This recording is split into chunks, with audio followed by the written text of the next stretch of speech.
गहरे जंगलों के बीच बसा देवराहा गांव, जहां सूरज की रोशनी भी डर डर कर पहुंचती थी। सदियों से इस गांव में एक दहशत ने घर बना रखा था, कालिया मसान। कहते हैं जो भी रात के अंधेरे में जंगल में गया वह कभी लौट कर नहीं आया। उसकी पीली जलती आंखें, हवा में तैरता काला शरीर और वह शापित आवाज, अब तू भी मेरा हिस्सा बनेगा। लेकिन एक यात्री अर्जुन इस डर को बस एक कहानी मान बैठा। उसने तय किया कि वह सच और अफवाह में फर्क करेगा। पर क्या वाकई कुछ था वहां? उस रात के बाद गांव में अर्जुन का नाम सिर्फ फुसफुसाहटों में लिया जाने लगा। घने जंगलों के बीच बसा था एक पुराना गांव, देवराहा। यह गांव दुनिया से कटा हुआ था और यहां के लोगों के बीच एक भयानक कहानी पीढ़ी दर पीढ़ी चलती आ रही थी, कालिया मसान की। कहते हैं कालिया मसान कोई साधारण भूत नहीं था। वह एक श्रापित आत्मा थी जो लालच और अधर्म के कारण मारी गई थी और अब जंगल में भटकती थी, बदला लेने के लिए। उसकी छाया गांव के चारों ओर मंडराती रहती और जो भी रात में जंगल में कदम रखता वह कभी लौट कर नहीं आता।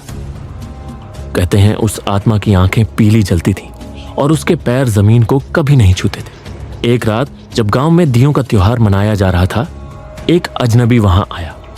उसका नाम अर्जुन था। वह एक यात्री था जिसे अनसुलझे रहस्यों की तलाश थी। जब गांव वालों ने उसे कालिया मसान की कहानी सुनाई तो वह हंस पड़ा। ये सब सिर्फ कहानियां हैं, उसने कहा। अगर यह सच होता तो आज तक किसी ने सबूत क्यों नहीं देखा? गांव वालों ने उसे मना किया कि वह रात में जंगल में न जाए, परंतु जिज्ञासा के वशीभूत होकर अर्जुन ने उनकी बात नहीं मानी। रात के अंधेरे में अर्जुन जंगल की ओर निकल पड़ा। जैसे जैसे वह अंदर बढ़ा, चारों ओर का माहौल बदलने लगा। हवा में ठंडक बढ़ गई और हर तरफ अजीब सी फुसफुसाहट सुनाई देने लगी। अचानक उसके कदम एक पुराने बरगद के पेड़ के पास जाकर रुके, वही जगह जहां कालिया मसान की आत्मा का वास माना जाता था। तभी एक गहरी और डरावनी आवाज गूंजी, कौन आया है मेरे जंगल में? अर्जुन का दिल जोरों से धड़कने लगा।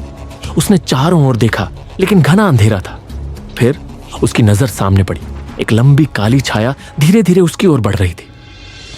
आंखें, पीली जलती हुई आंखें। कालिया मसान हवा में तैरता हुआ अर्जुन के करीब आया। उसकी सांसें बर्फ जैसी ठंडी थीं। मैं तुझसे नहीं डरता, अर्जुन ने हिम्मत करके कहा। मसान हल्का सा हंसा। उसकी हंसी जैसे किसी गहरी गुफा से आती हुई लगे। डर अभी आया नहीं, पर आएगा। अर्जुन पीछे हटने लगा, लेकिन उसके पैर जमीन से चिपक गए थे। उसने भागने की कोशिश की, परंतु उसकी आवाज भी जैसे गूंज में बदल गई। अचानक बरगद के पेड़ की जड़ें ऊपर उठने लगीं, जैसे किसी अदृश्य शक्ति से नियंत्रित हो रही हो।